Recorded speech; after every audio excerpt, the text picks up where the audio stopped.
الله الرحمن الرحيم واستكبر هو وجنوده في الأرض بغير الحق وظنوا أنهم إلينا لا يرجعون.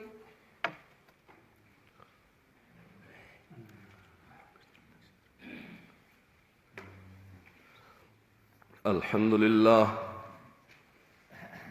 الذي من علينا بجزيل النعم، والصلاة والسلام على سيد العرب والعجم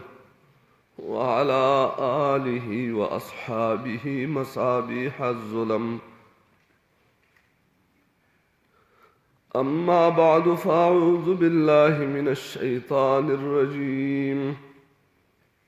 بسم الله الرحمن الرحيم. واستكبر هو وجنوده في الأرض بغير الحق وظنوا أنهم إلينا لا يرجعون.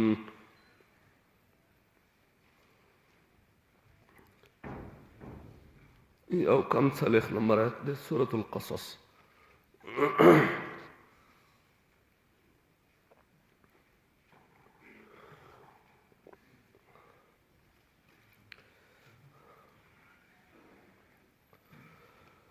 الله أكبر كبيرا. د فرعون دا ټوله ذکر چې و کومه چې د موسی علیه السلام سره دا حالات راغله، دا ټول په تکبر باندې مبني و. دومره تکبر په ده کې دومره نشه وه چې په ځان باندې له پاسه بل سړی ځان نه اوچت بل ذات نه مناګر که هغه الله ولې نه، خو ده وي چې بل څوک نشته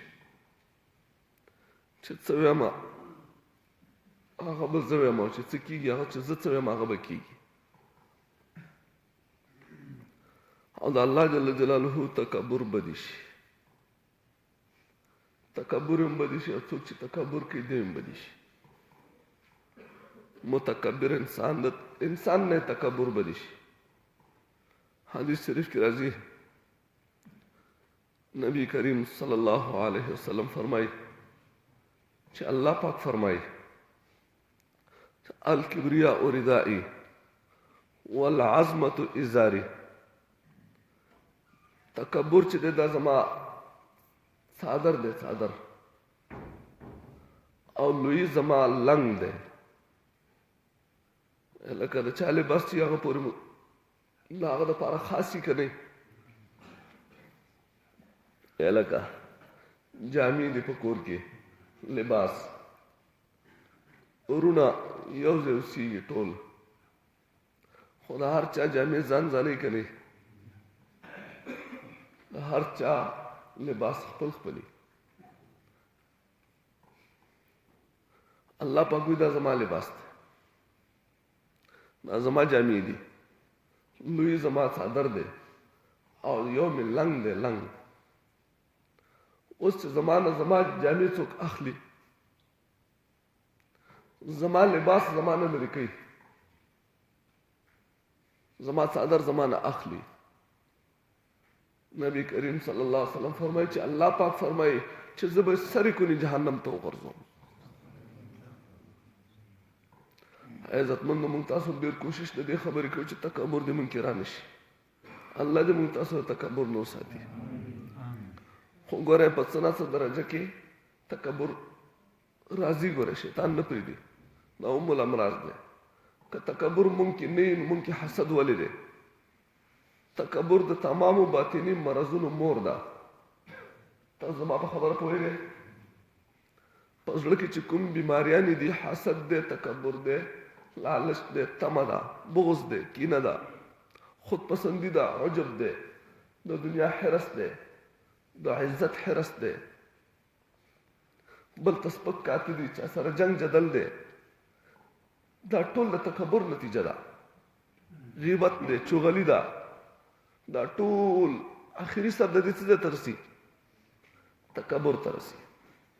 مونږ د اوس وینو چې مونږ کې تکبر شته که نشته، چې په مونږ کې حسد شته که نشته، په مونږ کې غیبت مونږ کوو که نه کوو.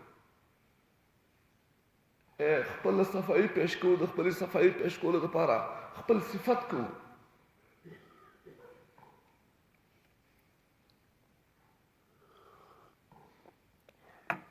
الله دې موږ تاسو تکبر نه وساتي، ځکه دا الله جل جلاله د ځان نه علاوه د بل چا دپاره تکبر نه خوښوي. نبی کریم صلی الله علیه وسلم فرمایي چې لا يدخل الجنة من كان في قلبه مثقال حبة من خردل من کبر. د چا په زړه کې چې د اورې د دانې عمره تکبر وو، یعنې مونږ اورې نه لیدلی خو قشقاش خو لیدلی که نه، قشقاشو تخم چې دی نری دانه، د چا په زړه کې چې د قشقاشو د تخم برابر تکبر وو، دا سړی به جنت ته نه داخلېږي. هر قسم ګناهونو کې گنجایش دی، خو دا د مرضونو مور ده. چا نه چې تکبر لرې شو، د ده نه اکثر ګناهونه ختم شو. دی په اکثرو ګناهونو کې د تکبر د لاسه مبتلا کېږي.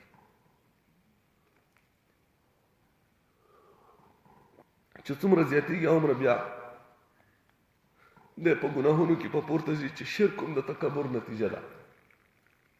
دی په شرک باندې راولګي، بیا د الله انکار وکړي، د خدای انکار وکړي، دا هم د تکبر علامه ده. چا چې تکبر کړلی الله پاک ذلیله کړی دی، په دنیا کې هم ذلیله کړلی، په آخرت کې هم ذلیله کړی دی. آخرت کې د دوی حشر به د قیامت پر ورځ کوم چې متکبرین دي، کوم چې ځان غټ کړي، کوم چې تکبر کوي، لوی کوي،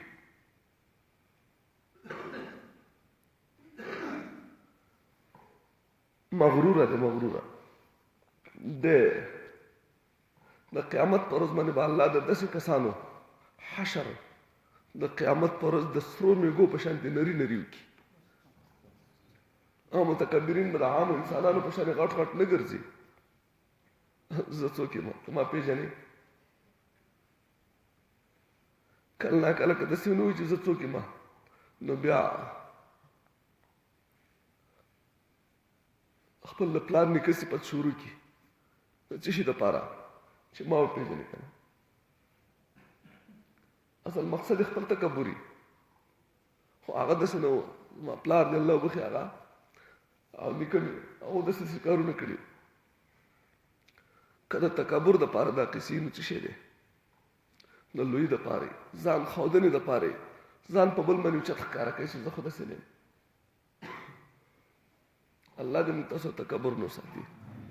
الله پاک دا فرعون چې دی بالماز و کافر و که نه و، مشرک و، د خدایي دعوا یې هم کړې وه،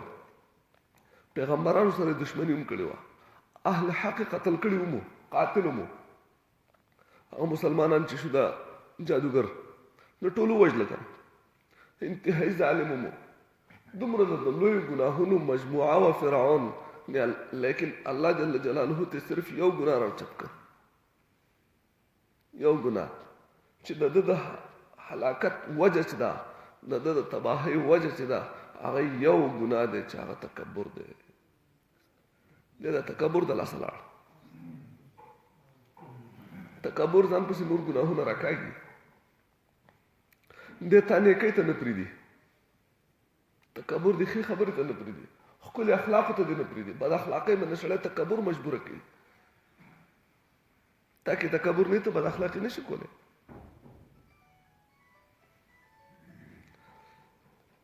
واستکبر تکبر کړی هو ده و جنوده او د لښکر فی الارض پزمکه کې بغیر الحق په ناحق سره. تکبر دی په ناحقه، تکبر چې څوک کوي هغه ای په ناحقه. دا تاکید دی، وجه نه چې بعضې وخت کې تکبر په حقه ومي.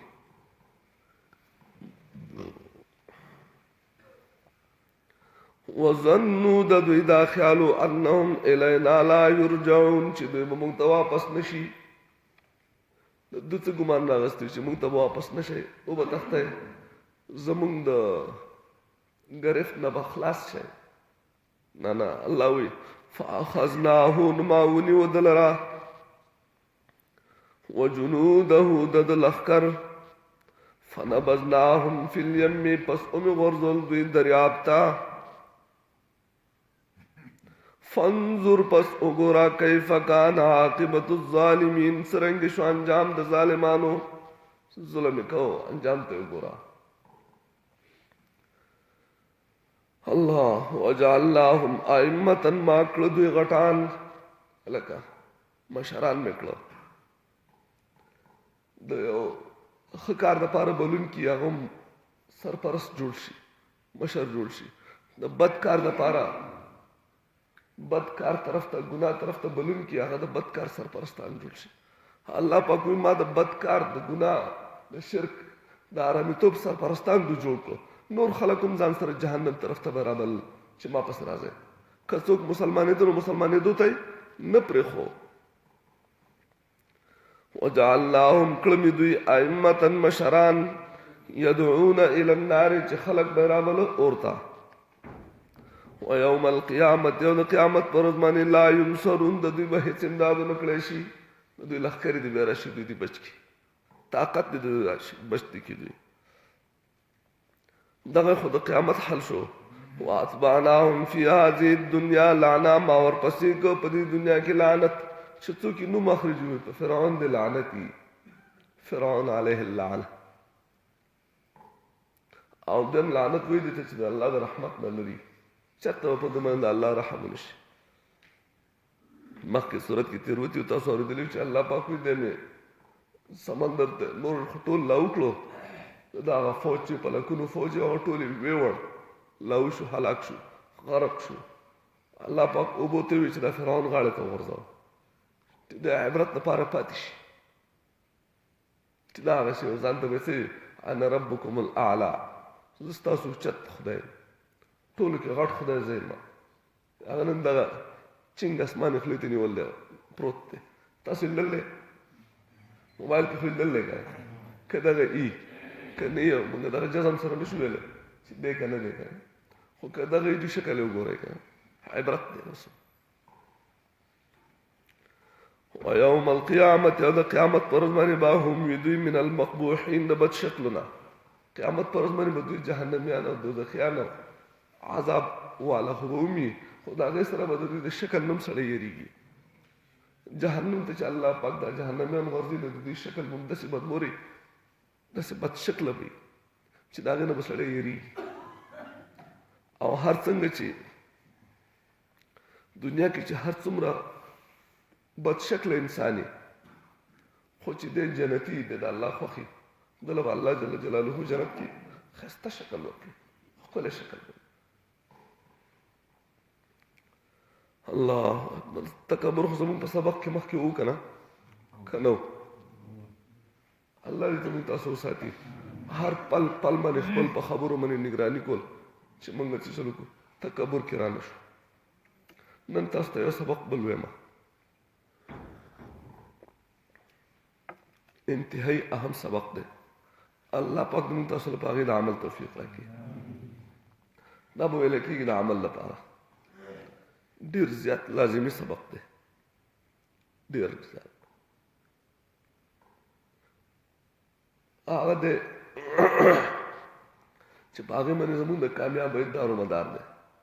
که موږ دا غواړو چې موږ دې کامیاب شو موږ دا غواړو چې موږ دې جنتیان شو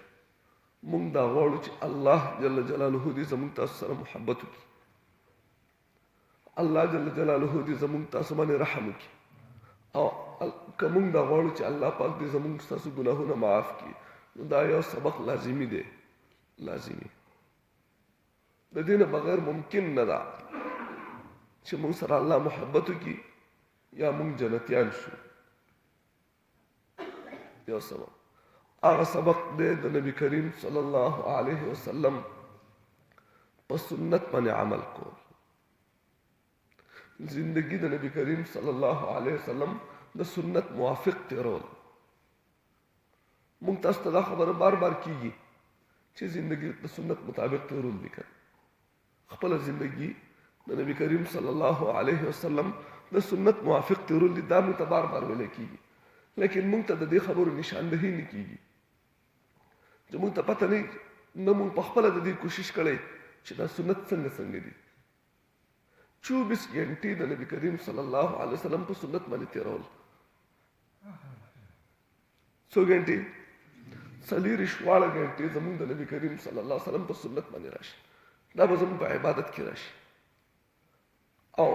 الله جل جلاله خپل محبت تړلی دی د دې خبرې سره قل ان کنتم تحبون الله فاتبعوني ته ووایه پیغمبره دې خلکو ته ووایه که تاسو دا غواړئ چې الله پاک د تاسو سره مینه وکړي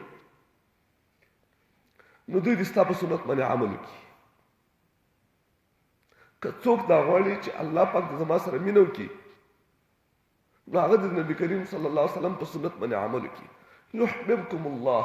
الله به تاسو سره مینه وکړي بیا څوک د نبی کریم صلی الله علیه وسلم په سنت رواني الله جل جلاله د هغه سره محبت کوي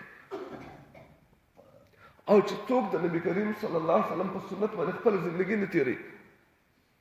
که دی هر څومره ښه شو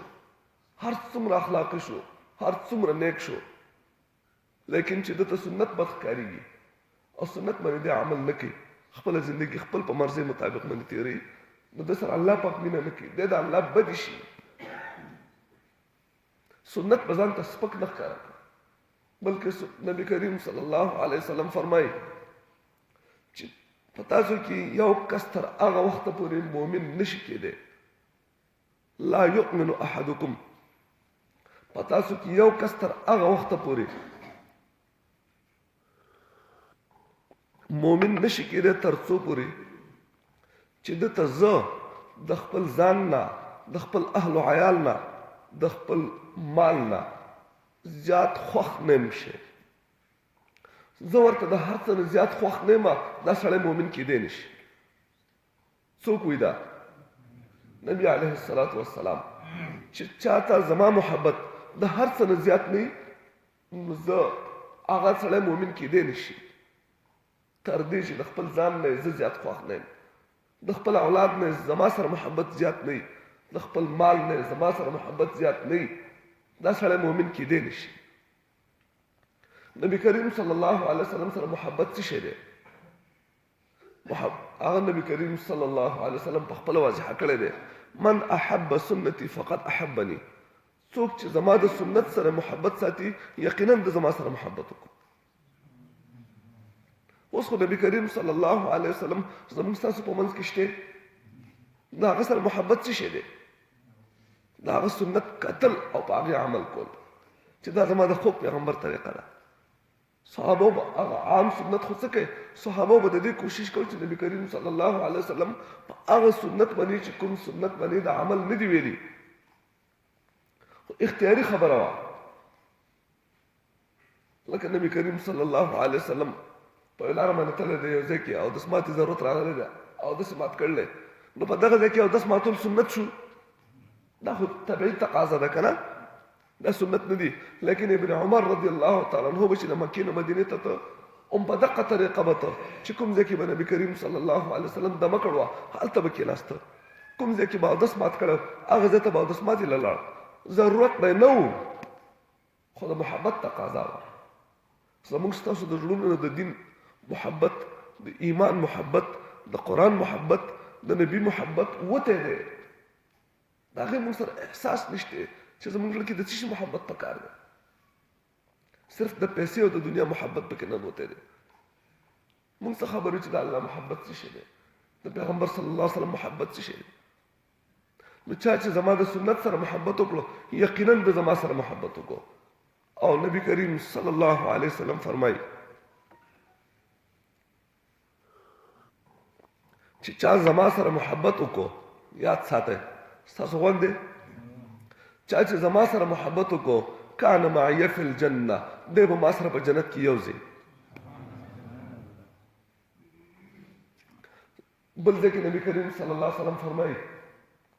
چې کل امتی یدخلون الجنه الا من ابا زما د امت هر یو کس به جنت ته ځي خو چې چا انکار وکړو هغه به نه ځي صحابه عرض وکړو من ابا یا رسول الله د جنت نه به څوک انکار کوي د الله رسوله داسې څوک شته چې هغه جنت ته تلو نه انکار وکړي یا د الله رسوله ستا ټول امتیان به جنت ته ځي او چا چې انکار وکړو هغه به نه ځي انکار به څوک وکړي نبی کریم صلی الله علیه وسلم فرمایي چې چا زما په سنت باندې عمل وکړو دی به جنت ته ځي او څوک چې زما په سنت باندې عمل نه کوي دی انکار وکړو دی جنت ته نه ځي د جنت ته ضرورت نشته سنت به ځان ته وړي کې نه ښکاره کوو لکه د ګیري خلال دی سنت دی که نه دی مسواک وهل څه شی دی سنت دی دا هر شي سنتونه دي که کېناستو سنت دی د پاڅېدو سنت دی ډوډۍ خوراک طریقه د اول نه والا تر اخره پورې سنت دي اوده کېده پاڅېده سنت دي د هغې خپلې مسنون ښایسته دعاګانې دي کور ته ننوتو چل دی سنت طریقه ده راوتو سنت طریقه ده خپل د دنیا کاروبار شروع کوي د هغې سنت طریقه ده سورلی ته خېږي د هغې سنت طریقه ده د هغې نه راکوزېږي د هغې سنت طریقه ده په لاره باندې پیاده روان د هغې سنت طریقه ده مونږ سنت دغه دوه رکعته سنت ته وایي چې ماسپښین د ویتر او د سنتو په منځ کې د فرضو په منځ کې که نه چې دا سنت دی ماسپښین سنت د نبي کریم صلی الله علیه وسلم زندگی ټوله زندگی زمونږ 40 واړه ګنټې دا د نبي کریم صلی الله علیه وسلم په سنتو باندې راشي اله به موږ د الله محبت کوونکي جوړ شو اله به الله پاک زموږ سره محبت وکړي ویغفر لکم ذنوبکم او الله پاک وایي که تاسو زما د پیغمبر په طریقه باندې خپله زندګي تېره کړه په سنت باندې زندګي تېره کړه زه به ستاسو ټول ګناهونه معاف کړم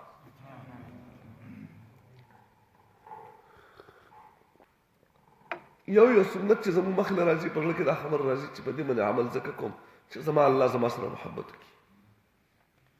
او زه د نبي کریم صلی الله علیه وسلم سره جنت کې یو ځای شم داسې به کوو که نه به کوو سنت چې کله هم زموږ مخې له راشي کله زموږ مخې له راځي په دې سنت باندې عمل کوم دې دپاره عمل کوم چې الله پاک زما سره محبت شروع کړي الله پاک زه خوښ شم او زه د نبی کریم صلی الله علیه وسلم سره په جنت کې یو ځای شم زه جنتي شم زما د نبی کریم صلی الله علیه وسلم سره محبت دی ځکه په سنت باندې عمل کوم کوو به که نه به کوو که خیر په دې کې به بعضې وخت کې انشاءالله موږ به هغه سنت دا خبره مې تاسو ته ځکه کوله چې اوس به دې نه پاپله څو سبقونه موږ سنت وښیو چې موږ پلان کې کار څه سنت دی لکه دا خبره دی نه شروع شو چې د خوب سنت دی که نه خوب د اوده کېدو سنت دی چې اوده کېږي به څنګه اوده کېږو د ځان دپاره لیکن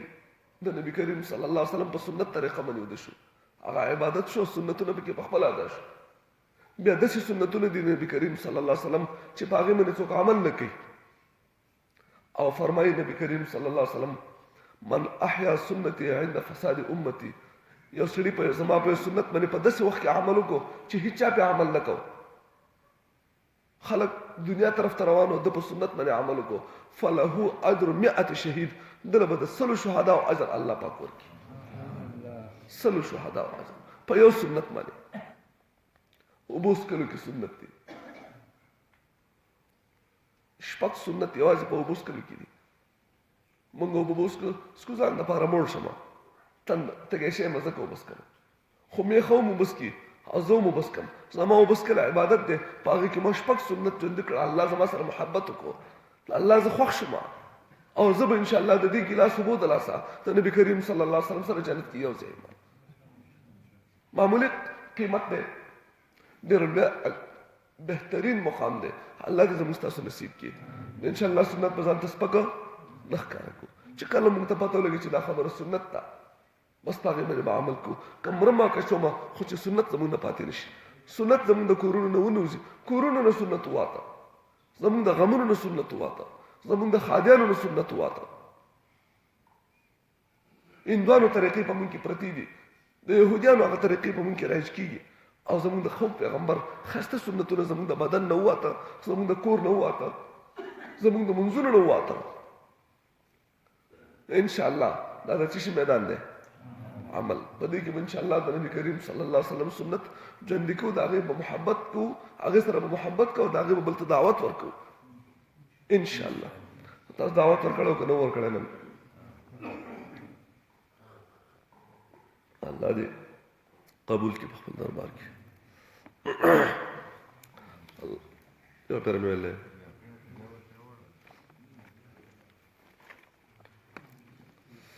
واستكبر د تکبر کړو هو د وجنوده او د لخر فی الارض پس مکه کې بغیر الحق پنا حق سره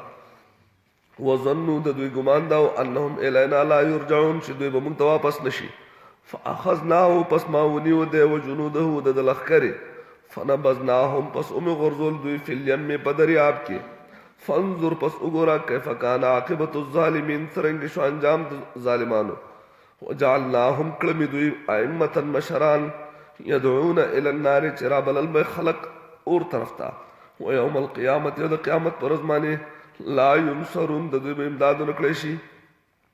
واتبعناهم ما ورپسې کد دوی فی هذه الدنيا په دې دنیا کې لعنت لعنت ويوم القيامت يد قیامت پر ازمانه هم من المقبوحين دوی بيد بد شکلنا اللهم صل على محمد وبارك وسلم ولا تقبل منا انك انت السميع العليم وتب علينا انك انت التواب الرحيم اللهم اعنا على ذكرك وشكرك وحسن عبادتك يا الله موږ د خپل عبادت توفیق تراکي الله د پیغمبر صلی الله علیه وسلم په خسته سنت باندې تم روان کی الله الله تم ته خواږه کار کی الله تم په موږ د عمل توفیق راکي الله ته د دې دعوت توفیق راکي الله دا ډاکټر صاحب عمر وفات شه عبد الباری الله پاک دې مغفرت نصیب کړي نور تمام نوی او زړو مردگانو سره الله پاک هغه ته قبر د جنت د باغونو نه باغ جوړ کړي الله پاک دې بیا ګران مراحل آسان کړي پس ماندګانو ته الله صبر جمیل ورکړي څومره وفات شي دې الله ټول مغفرت نصیب کړي او الله پاک کوم چې ژوند دې ټول ته هدایت نصیب کړي الله زموږ اخره خاتمه په ایمان کړي الله د ایمان د زوال موږ ساتي الله د ایمان خواږه زموږ نصیب کړي الله د ایمان خواږه نصیب کړي الله څومره ژوندۍ پاتې ده الله خپل احکامو د پیغمبر په طریقو باندې د تیرولو توفیق تراکي الله د غیرو طریقونو ته موږ بچ کړي الله صلی الله علیه محمد